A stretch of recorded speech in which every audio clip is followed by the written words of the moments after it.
मेरे YouTube family को मेरा सादर नमस्कार। मैं आपका अपना bone and joint specialist doctor Prashant Tripathi Prayagraj से। दोस्तों, आज जो ये वीडियो है इसमें हम बात करेंगे अपने प्रीवियस वीडियो के कंटिन्यूएशन में। मैंने लास्ट एक वीडियो अपलोड किया था CRP सी रिएक्टिव प्रोटीन के ऊपर। आज जो वीडियो है उसमें हम देखेंगे कि सी रिएक्टिव प्रोटीन या CRP को हम नेचुरली बिना किसी दवाओं के कैसे कंट्रोल कर सकते हैं। और वीडियो के अंत में दोस्तों मैं बताऊंगा आपको कि ऐसी क्या डाइट हमें बिल्कुल नहीं खानी है अगर हमारे CRP लेवल एलिवेटेड। दोस्तों, इस वीडियो को स्टार्ट करने से पहले मैं आपको एक चीज बताना चाहूंगा कि जो सी रिएक्टिव प्रोटीन है वो ये दर्शाता है कि शरीर में कहीं पर कोई गड़बड़ी है, कोई इन्फ्लेमेशन है, कोई इन्फेक्शन है, कोई इंजरी है। लेकिन CRP ये नहीं बताता कि वो कहां पर है।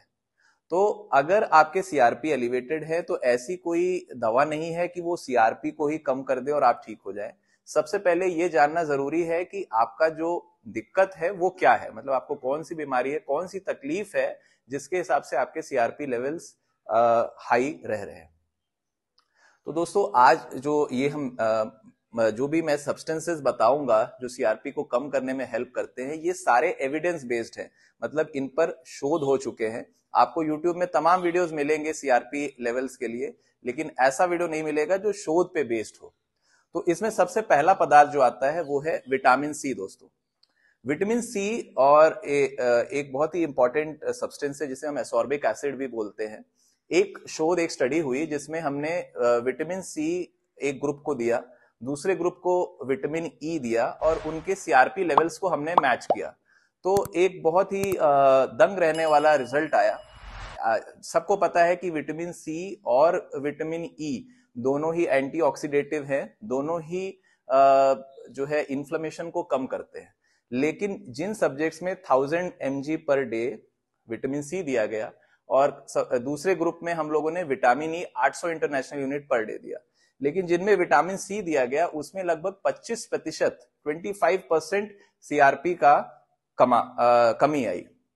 जबकि जो विटामिन ई वाला ग्रुप था उसमें CRP लेवल पे कोई स्टेटिस्टिकली सिग्निफिकेंट रिडक्शन नहीं हुआ। तो इसका ये अर्थ है कि सारे एंटीऑक्सीडेटिव्स CRP कम करे ऐसा जरूरी नहीं है। हमारे पास जो एविडेंस है वो विटामिन सी के लिए है। तो विटामिन सी दोस्तों एम्पल अमाउंट में हमें लेना है अगर हमें CRP लेवल अपना कम करना है। दूसरा जो इंपॉर्टेंट पॉइंट है CRP कम करने के लिए वो है इंसुलिन स्पाइक और इंसुलिन रेजिस्टेंस। हम जानते हैं कि इंसुलिन जो है वो एक हार्मोन है जो बॉडी शरीर में ग्लूकोज लेवल बढ़ने पर सिक्रीट करता है। तो हम जितना ज्यादा शुगर लोडिंग अपनी बॉडी की करेंगे, खास करके रिफाइंड शुगर्स, तो उसमें हमारे शरीर में इंसुलिन का जो स्पाइक है वो बार बार आएगा। तो उससे हमारा जो CRP लेवल है वो बढ़ता है। तो इसका एक सिंपल सा डिक्टम है कि अगर हमारे CRP लेवल्स एलिवेटेड हैं तो हमें शुगर, चीनी का प्रयोग बिल्कुल बंद कर देना है। नेचुरल फॉर्म में जो भी हम शुगर ले रहे हैं फ्रूट्स वगैरह से वो सब चलता है, लेकिन रिफाइंड शुगर्स बिल्कुल भी नहीं लेना है। जो हमारे फ्रेंड्स डायबिटिक हैं उनको अपने डायबिटीज को कंट्रोल रखना है, शुगर को कंट्रोल रखना है, जिससे इंसुलिन का लेवल मेंटेन रहे, बॉडी में इंसुलिन की स्पाइक्स ना आए, अचानक से इंसुलिन लेवल ना बढ़े। तीसरा जो इंपॉर्टेंट पॉइंट है वो है सिनामन, यस, दालचीनी जिसे हम कहते हैं।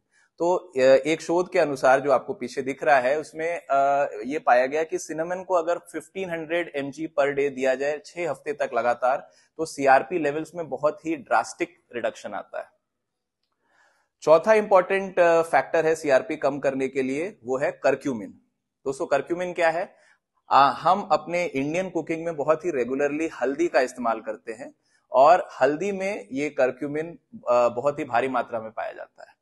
करक्यूमिन भी एक एंटी इंफ्लेमेटरी सब्सटेंस है और ये CRP लेवल्स को बहुत अच्छे से कम करता है, खास करके ऐसे पेशेंट्स जिसमें CRP हमेशा एलिवेटेड रहता है या क्रोनिकली एलिवेटेड रहता है, उसमें करक्यूमिन का बहुत अच्छा रोल है। इस पे भी एक स्टडी है जो मैं आपको इसमें दर्शा रहा हूं। इसके बाद आता है fifth important point CRP reduction के लिए, और वो है दोस्तों हमारा विटामिन K2।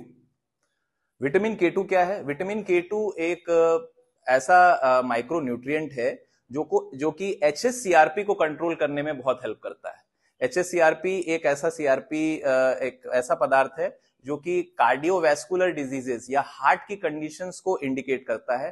अगर ये वैल्यू 3 से 10 के बीच में है तो बहुत ही हाई प्रिडिक्टेबिलिटी है हार्ट अटैक्स होने की या फिर हार्ट रिलेटेड बीमारियां होने की। तो जो हमारा विटामिन K2 है ये हमारी वेसल्स के जो प्लग्स होते हैं, जो वेसल्स के अंदर गंदगी जमा होती है, प्लाक्स जमा होते हैं, उसको क्लियर करने में बहुत हेल्प करता है। मेरा ऑलरेडी चैनल पे एक वीडियो अपलोडेड है जिसका आप पीछे थंबनेल देख पा रहे हैं। मैंने विटामिन K2 पर एक वीडियो अपलोड किया है जिसमें हमने बताया है कि विटामिन K किस चीजों में भारी मात्रा में मिलता है। तो ऐसी चीजों का हमें regularly vitamin K rich diet का कंजम्पशन करना है। मोटा मोटा हम समझे तो हमें हरी सब्जियां ज्यादा खानी है। इसके बाद जो लास्ट फैक्टर है जो विटामिन K के लास्ट फैक्टर है जो हमारे सीआरपी लेवल्स को कम करता है वो है फिश ऑयल। दोस्तों फिश ऑयल में ओमेगा 3 फैटी एसिड्स बहुत ही हाई क्वांटिटी में होते हैं और अगर हम नेचुरली जो है फिशेस का कंजम्पशन नहीं कर रहे हैं तो फिश ऑयल की टैबलेट्स रेडिली मार्केट में अवेलेबल हैं, उन्हें हम यूज करके अपने सीआरपी लेवल्स को बहुत ही अच्छी तरह से कंट्रोल कर सकते हैं। इसके बाद मैं लास्ट जो पॉइंट बताऊंगा, जैसे मैंने आपको वीडियो की शुरुआत में बोला था कि ऐसे कौन से पदार्थ हमें नहीं खाने हैं जिससे सीआरपी लेवल्स जो है हमारे बढ़ जाए।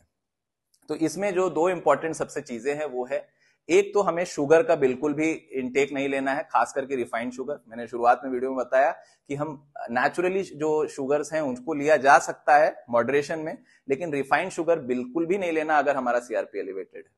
और दूसरा इंपॉर्टेंट पॉइंट है दोस्तों, जो फैट या फिर फ्राइड फूड है या फास्ट फूड है जिसमें बहुत ही हाई क्वांटिटी में तेल होता है, ऑयल होता है, उसको बिल्कुल अवॉइड करना है, क्योंकि ये जो ऑयली फूड होता है वो बेसिकली हमारी शरीर के लिए एक इन्फ्लेमेशन का सोर्स होता है और उससे ऑटोमेटिकली सीआरपी लेवल्स बहुत ज्यादा बढ़ जाते हैं।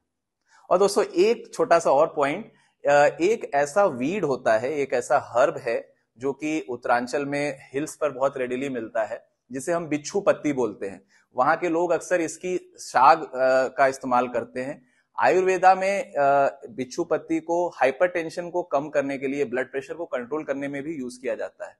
स्टडीज में ऐसा पाया गया है कि जो बिच्छू पत्ती है या स्टिंगिंग नेटल जिसको हम बोलते हैं इंग्लिश में, इसका बहुत ही अच्छा रोल है सीआरपी को कंट्रोल करने में। इससे बहुत ही इफेक्टिवली सीआरपी कंट्रोल होता है। तो दोस्तों आपको इस चीज का ध्यान रखना है कि जो सीआरपी है, सी रिएक्टिव प्रोटीन, उसमें हमें सबसे पहले अपना सीआरपी बढ़ने का कारण पता होना चाहिए। ये जो भी चीजें मैंने बताई ये एडिटिव हैं, इनसे इलाज नहीं होना है, लेकिन हाँ अगर नेचुरली हमारा सीआरपी जो है हमें कम करना है तो इन चीजों का अगर हम ध्यान रखें तो हमें बहुत फायदा मिलेगा। दोस्तों प्लीज मेरा चैनल लाइक और सब्सक्राइब जरूर कर ले अगर आपने अभी तक नहीं किया हो। अब मैं विदा लूंगा, आपका धन्यवाद।